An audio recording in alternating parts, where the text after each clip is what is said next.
When you put money into an investment, you expect it to pay you back. You buy an asset, and it generates steady, passive income. But in the Australian real estate market, millions of property investors intentionally do the exact opposite.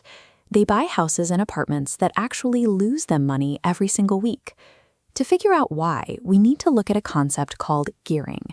This is just the financial tug-of-war between the money a property brings in and the money it costs to keep it.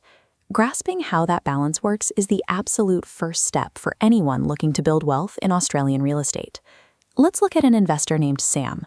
Sam is an everyday professional earning a regular salary, and he has just purchased a residential investment property.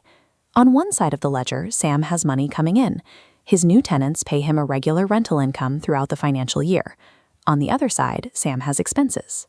To hold on to the property, he has to pay the interest on his mortgage, bank fees, regular maintenance, and local council rates. By the end of the year, Sam's success comes down to a simple math problem. Which side of this financial teeter-totter is heavier? The rent he collected or the bills he paid? This document breaks down the specific math for Sam's first year of property ownership. Right at the top, we see his annual rental income is $25,000. Right below that, we can see his total deductible expenses. All the interest, rates, and upkeep on the house added up to $35,000. Subtract those expenses from the rent, and Sam ends the year $10,000 in the red. He is experiencing a short-term net rental loss. When the ongoing costs of owning a property outweigh the rental income it generates, that property is negatively geared. If this situation were flipped and Sam's rental income was higher than his expenses, he would be making a direct passive profit. That opposite scenario is called positive gearing. Sam is short $10,000. Bleeding cash on purpose seems like a terrible mistake until you look at how the government steps in. Australian tax law offers a specific mechanism that keeps investors from absorbing the full weight of a rental shortfall. Remember that Sam has a day job. Let's say his primary salary is $100,000 a year. Under the law, Sam is allowed to take that $10,000 property loss and deduct it directly from his primary assessable salary. The government now calculates his overall taxable income as if he only earned $90,000.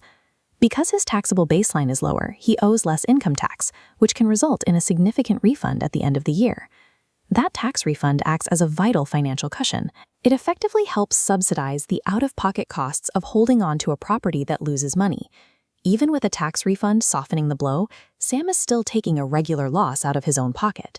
So why endure the short-term pain? Looking at this graph of a property spanning 10 years, the bottom shows those small yearly cash flow losses. The top line is the property's total market value. Investors accept the pain for capital growth, the expectation that the property's value will increase significantly over time. When Sam eventually sells the property, the plan is that the massive surge in capital value will completely wipe out and outstrip all those years of small cash flow losses. Negative gearing is a long-term waiting game. It is a deliberate strategy of subsidizing the cost of holding an asset while you wait for its value to appreciate. Because this strategy relies on taking an active loss, it carries severe financial risks if market conditions change. First, interest rates fluctuate. If home loan rates rise, Sam's loan repayments increase, which instantly deepens his out-of-pocket losses. To handle those rising costs, an investor must have a rock-solid, reliable surplus in their personal cash flow. If they cannot cover the expanding shortfall, they face extreme financial stress. Second, capital growth is never guaranteed. If property prices fall or stagnate over a decade, the investor faces a net financial loss upon sale, with nothing to show for years of drained cash flow. Negative gearing is a calculated, high-risk wealth-building tool. To work safely, it demands surplus personal income, strategic loan structuring, and immense patience.